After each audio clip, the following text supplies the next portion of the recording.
Now fortunately, you have a lot of flexibility as far as matching the order type that you want to use to the strategy that you have available to you. So it's not just about limit or market orders, but you might have to be a lot more attentive to the market at the time. What about sending a pending order that anticipates a price movement in the future? Now there we're going to need to expand our order types a little bit, and we're going to be using stop orders. Now for those of you who might be familiar with using stop loss orders, this is a similar idea, but we're actually going to get that later. Stop orders in this case are a pending order that are going to be used to integrate a little bit more of the trader's forecast into where they're actually entering or potentially closing a position. So let's look at an example. Now let's assume here, once again, that a trader is looking at being able to take advantage of a breakout on the pound. Now they think that that breakout is occurring at about 136 even, but what they want is to be a little more confident about the market, having more bullish momentum before they actually open their position. So they don't want to put a limit order or a market order at that price, or for whatever reason, they just want to be able to set a price in the future that they think is going to get there, where they're more comfortable with an entry. So let's say hypothetically that a trader wants to be able to open up, position a little bit further on a 136.50, but you have to assume that the price hasn't got there yet. Well, what could they do to execute a trade like that? Well, they can use a buy stop. Now, a buy stop order basically turns into a market order, meaning that the priority is on getting the trade filled when the price actually gets to a specific point in the future. So the stop price.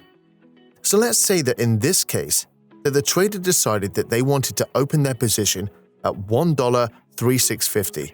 So they put in a buy stop order, and as soon as the price is hit or available in the market, then that order is turned into a market order, and they'll probably get filled either at exactly 136.50, depending on market conditions, or pretty close because it will turn into a market order.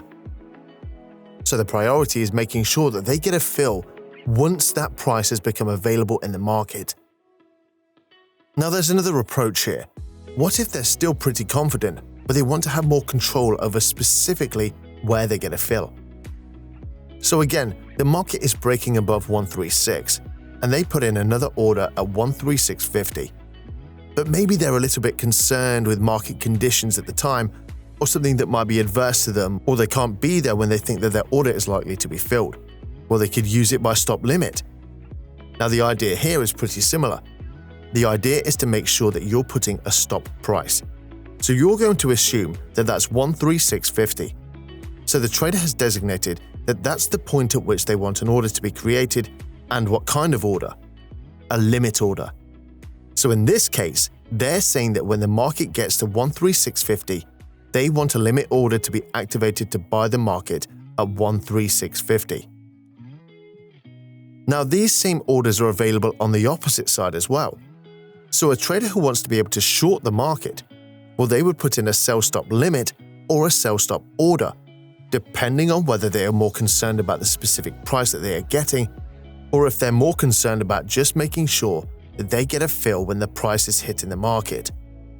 So depending on their overall goals, a buy stop or a buy stop limit, a sell stop or a sell stop limit gives them a little bit more flexibility about when the order is actually executed in the market.